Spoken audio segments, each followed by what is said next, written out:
તારીખ 11 ઓક્ટોબર 2025ના રોજ C division police સ્ટેશનમાં બનાવ બનેલો, જેમાં બળજબરી તથા રાયોટિંગના ગુનાની ફરિયાદ થયેલી. આ કામના આરોપીઓ હવેજ હુસેન મતવા તેમજ મોહસીન ઉર્ફે સેજલ હુસેન મલેક ઉર્ફે હોલે હોલેને ઝડપી લેવામાં આવ્યા હતા અને મોહસીન ઉર્ફે હોલે હોલે ઉપર અગાઉ પણ 27 ગુનાઓ નોંધાયેલ છે અને આવી વારંવાર ગુનાઓ હાજરતા હોય તેથી આ બંને આરોપીઓને ગુનાની જગ્યાએ લઈ જઈ ગુન્હાનું રીકન્સ્ટ્રક્શન કરવામાં આવ્યું હતું અને પોલીસે તેમને કાયદાનું ભાન પણ કરાવ્યું હતું.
તમારા પાસે હાથ જોડી બોલે હાથ જોડી હાથ નહીં જોડો હાથ જોડે બોલી ચાલ ભૂલ થઈ ગઈ. હા ભૂલ થઈ ગઈ છે તમારા પાસે ભૂલ થઈ ગઈ. હવે ફરી વખત કરીશ તો આ જગ્યા ઉપર આ ઉપર કરીશ તો મારી તોડી નાખો.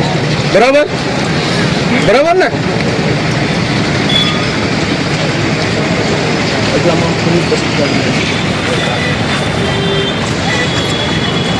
અમને કોઈ બહાર નીકળવા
ગત તારીખ 11/10/2025ના રોજ જુનાગઢ સી ડિવિઝન પોલીસ સ્ટેશનમાં બનાવ બનેલ હતો કે જેમાં બળજબરીથી કઢાયેલું તથા રાયોટિંગનો ગુનો બનેલ હતો. આ ગુનાના કામે મોહસીન ઉર્ફે ફેજલ ઉર્ફે હોલે હોલે ફિરોઝ ખાન મલેક તથા અવેશ હુસેનભાઈ મતવા બંને રહે જુનાગઢ વાળા ઉપર ગુનો દાખલ થયેલ હતો. જે ગુનામાં આજરોજ આ બંને આરોપીને એરેસ્ટ કરવામાં આવેલ હતા અને બનાવવાળી જગ્યા કે જે જગ્યાએ તેઓ અવારનવાર ક્રાઇમ કરતા હતા એ જગ્યા ઉપર લઈ જઈ તેઓને રિકન્સ્ટ્રક્શન ઓફ ક્રાઇમ સીન કરવામાં આવેલ હતું.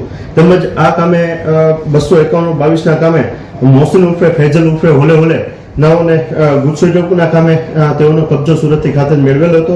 તેમજ આ મોહસિન ઉર્ફે હોલે હોલે છે તે 27 ગુનાના કામે તેનો કબજો લેવામાં આવેલ હતો. આ મોહસિન ઉર્ફે હોલે હોલે છે તેઓ અવારનવાર આવી પ્રવૃત્તિઓ આચરે છે, જેથી તેઓને આજરોજ બનાવવાળી જગ્યાએ જઈ રિકન્સ્ટ્રક્શન ઓફ ક્રાઇમ સીન કરવામાં આવેલ હતું.